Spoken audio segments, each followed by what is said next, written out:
আজকে আমি বলবো ক্লাসিক্যাল মিউজিকে হারমোনিয়াম ইউজ করা এবং না করা নিয়ে। চতুর্দিকে অনেক কিছু প্রচলিত আছে, সেগুলো ভুলও নয়, সেগুলো ঠিকও নয়, সেগুলো অর্ধসত্য। কারণ আমি অভিজ্ঞতায় দুটোই দেখেছি, এবং সবাই হয়তো অভিজ্ঞতায় দুটো দেখেছে, কিন্তু কিছু বায়াসেস রয়ে গেছে। যেমন হারমোনিয়াম ইউজেজ, আমার জীবনের 3টে ধাপ হারমোনিয়ামকে নিয়ে। জীবনের প্রথমে আমি হারমোনিয়াম দিয়েই রেওয়াজ শুরু করেছি। তাতে আমার একটা চড়ে যাওয়ার টেন্ডেন্সি ছিল, কারণ আমাদের সময় তো আর ইলেকট্রনিক তানপুরা ছিল না, আর আমরা যারা আমাদের সেই অ্যাক্সেসও ছিল। তো আমাদের সবেধন নীলমণি ওই হারমোনিয়ামই ছিল। ইভেন যদি তানপুরাও বাঁধতে চাই, ওই চড়া হারমোনিয়ামটা দিয়ে আমাকে তানপুরা বাঁধতে হতো। আমি উত্তরাধিকার সূত্রে তানপুরা পেয়েছি, কিন্তু হারমোনিয়ামে যদি চড়া থাকে তানপুরাও চড়বে, স্বাভাবিক। কাজেই ওই তানপুরাটার আলাদা করে কোনো ভ্যালিউ নেই। তো তখনকার দিনে তো এছাড়া আর কিছু করার ছিল না। আজ থেকে আমি মোটামুটি 20 বছর ধরে গান বাজনায় আছি, রেওয়াজে আছি। তো আমাদের 20 বছর আগে এত কিছুর অ্যাক্সেস ছিল না। তো সেই সবেধন নীলমণি হারমোনিয়াম, তাতে আমি রেওয়াজ করতাম। স্বরের রেওয়াজ বলি কি যাই সব কিছু। তারপরে কি, অনেকে বলতো তানপুরা দিয়ে রেওয়াজ করতে হয়। সেই সময় তানপুরা নিয়ে একটু প্রবলেম ছিল মাঝখানে, তো আমি সাপাসা ধরে গাইতাম। তাতে কি হলো, ক্ষতিও কিছু হলো না, লাভও কিছু হলো না, কিন্তু হ্যাঁ আমি এমনিতেও গাইতে পারতাম। লাভ হলো না এটা বলবো না, অবশ্যই লাভ হয়েছে। তাছাড়া আমি এমনিও গাইতে পারতাম, ওটা আমার সহজাতর মধ্যেই ছিল যে আমি হারমোনিয়াম রেগুলার টিপে রেওয়াজ করলেও, সাপাসা ধরে না রেওয়াজ করলেও আমি পারতাম। এটা যে কেউ পারতে পারে, যাদের শরীরটা সেভাবে তৈরি তারা পারতেই পারে, তার মধ্যে বিশেষ কিছু নেই। যাই হোক, সেটাকে রেওয়াজ করে আরও ভালো করতে হয়।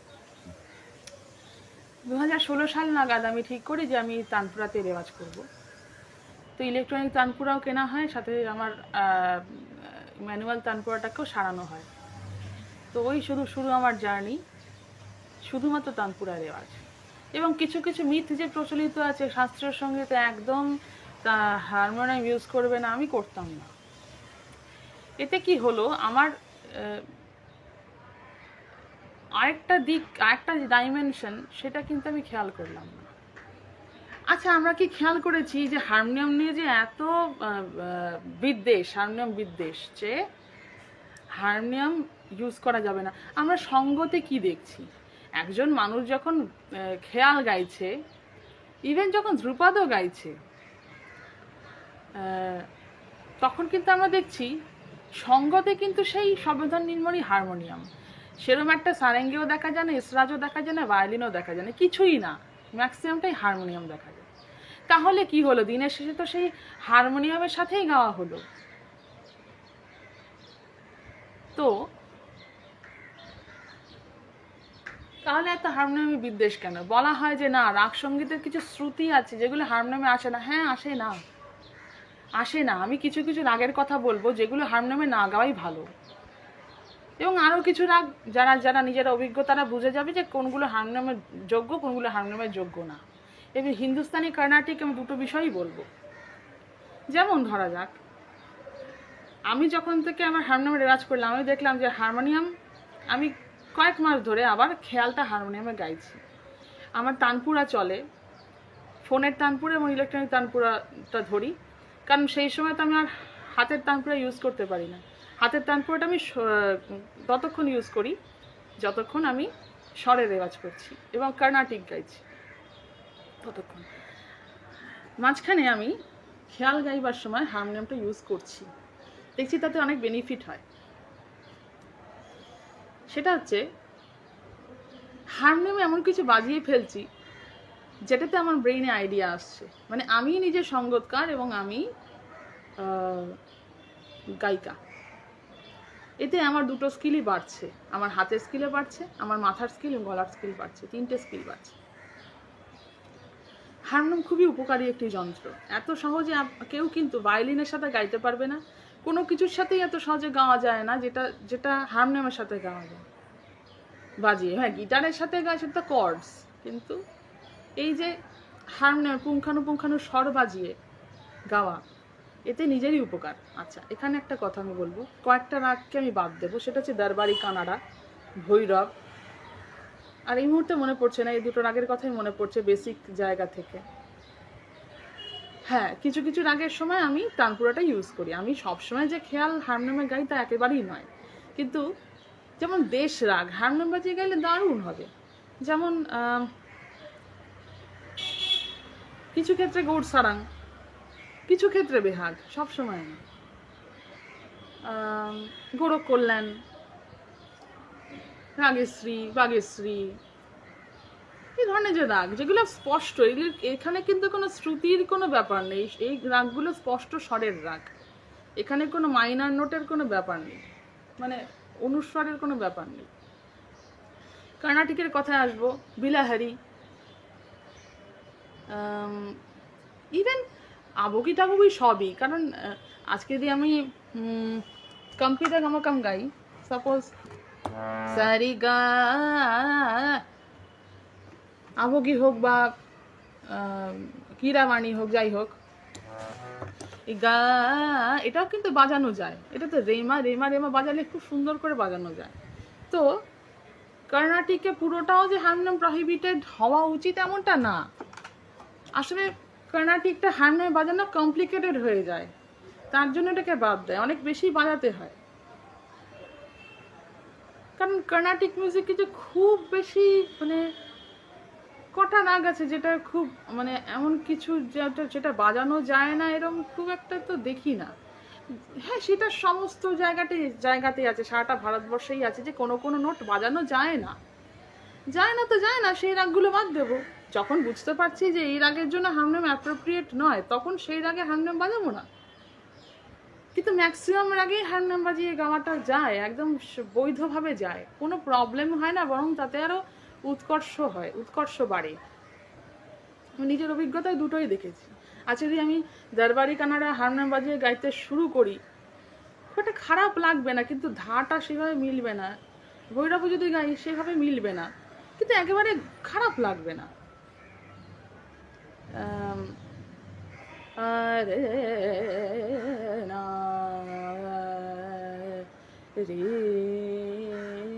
সাপোজ আমি গাইছি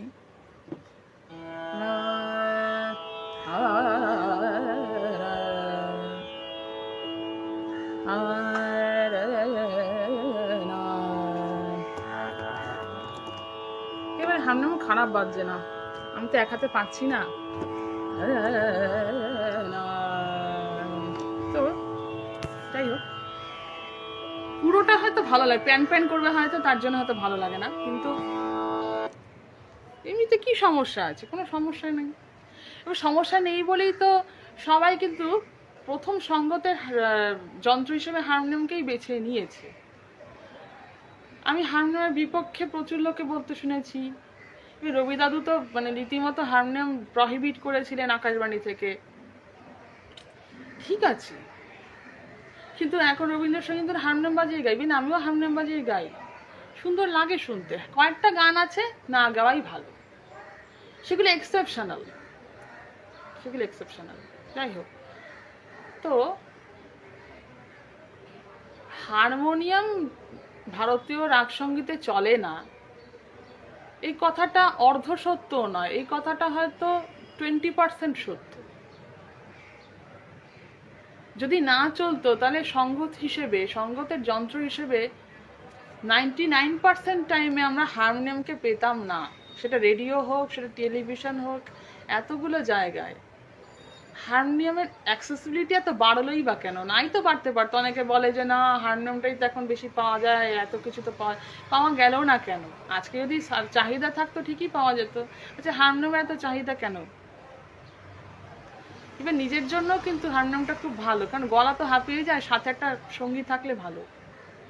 যেমন আমরা ধ্রুপদ গাইয়েদের দেখি, আজকে আমি যদি দেখি যে কিছু ধ্রুপদ গাইয়ে আছে যারা পেছনে ছাত্রদেরকে নেয়, যখন তারা পারে না তারা সেটাতে একটু ধোঁয়া দেয়, কিন্তু কিছু ধ্রুপদ গাই আবার হারমোনিয়ামটাই নেয়, যদিও মানায় না। আসলে ধ্রুপদের সাথে কোনো সঙ্গতি মানায় না, মানে না সারেঙ্গি মানায়, না এসরাজ মানায়, না, হারমোনিয়াম তো মানাই না, কিন্তু একজন তো হাঁপিয়েই যাচ্ছে, এক নাগায় তো গেয়ে যাওয়া সম্ভব না, তাই বাধ্য হয়ে এই সবেধা নীলমণি হারমোনিয়াম। কিন্তু আমি ব্যক্তিগতভাবে আমি দেখেছি ধ্রুপদের সাথে কোনো তানপুরা ছাড়া কোনো ইনস্ট্রুমেন্ট জাস্ট চলে না। পাখাওয়াজ তো থাকতেই হবে, সেটা অন্য কথা, মানে কোনো মেলোডিক ইনস্ট্রুমেন্ট ধ্রুপদের সাথে জাস্ট চলে না, শুধু গলা আর তানপুরা এবং পাখাওয়াজ, এইটুকুই।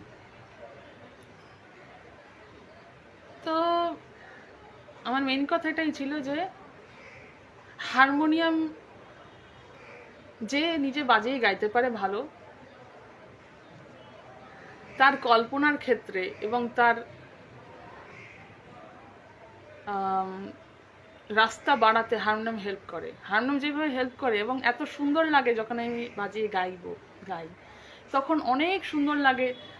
যখন শুধু তানপুরায় গাই, সেই যে আরেকটা যে জোয়ারি সাথে আসবে, আরেকটা যে এটা মেলোডিক একটা এনভায়রনমেন্ট, একটা কি বলে ফিজা তৈরি হবে, একটা মাহল তৈরি হবে, কি বলে ওটাকে, মাথায় আসে, মনে আসে না, মুখে আসে না, সেটা তৈরি হবে না, সেটা হয় না। আমি রেওয়াজ করি ম্যানুয়াল তানপুর এবং ইলেকট্রনিক তানপুর একসাথে চালিয়ে, দুটোর একটা চালালে না আমার সেই ভরা ভরা ব্যাপারটা আসে না। আর যখন হারমোনিয়ামটা বাজাই তখন তখন আমার ফোনের তানপুরা অনেকগুলো থাকে, সেটা চালাই, আর ইলেকট্রনিক তানপুরা বাজে, তবে আমি আমার আসলে সুর ভরা ঘর ভালো লাগে। ওরকম একটা তানপুরা প্যান প্যান করছে, আর বাই দ্য ওয়ে মেয়েদের তানপুরা তো, ফিমেল তানপুরা তো, ওটা না মানে সেই ব্যাপারটা আনে না, এটা মেল তানপুরায় যেটা আছে সেটা আসে না। তা আমি তালে আছি মেল তানপুরা আমার মতো করে বানানোর, কিন্তু ও এখন অনেক ঝামেলা। তো আমি বেসিকলি এটা পছন্দ করি, মেল তানপুরার যেটা খরচের পা খরচ সব কিছু, ওটা পছন্দ করি। তো এই হলো ব্যাপার। তো কর্ণাটিকে তোড়ি, বারালি, এগুলো হারমোনিয়ামে গাওয়াই যাবে না। আরও প্রচুর রাগ আছে, এই মুহূর্তে মনে পড়ছে না, প্রচুর। আমি শুধু মেইন রাগগুলোর কথা বললাম। আর আরেকটা কথা, কর্ণাটিকের সাউন্ডের সাথে হারমোনিয়ামটা খুব একটা যায় না। বিলাহারি রাগটা নিয়ে আমি কেন বলছি, বিলাহারি, বৃন্দাবনী, এগুলো খুব স্কেলিউরার রাগাম, ঠিক আছে, একদম পাতি স্বরের রাগ। হ্যাঁ, যদি বিলাহারি ফ্রেজিওলজিক্যাল রাগ সেটা বলছি না, মানে স্বরগুলো একদম কি বলে টিউন, মানে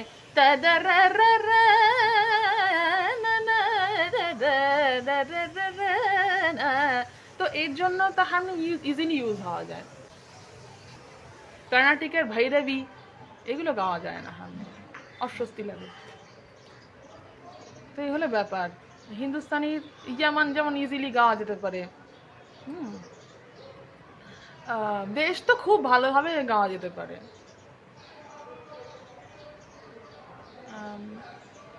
কর্ণাটিকের সাউন্ডের সাথে যেহেতু হারমোনিয়ামটা যায় না, তাই কেউ ইউজ করে না। কিছু কিছু আগে করে না যে তা না করে, কিন্তু হিন্দুস্তানির সাথে যায়, আওয়াজটা খুব যায়। হিন্দুস্তানি বলতে খেয়ালের সাথে যায়, ঠুমরির সাথে তো যাই, টপ্পার সাথে যায়। তো এই কারণে হারমোনিয়াম বেঁচে আছে এবং বহাল তবিয়তে বেঁচে আছে।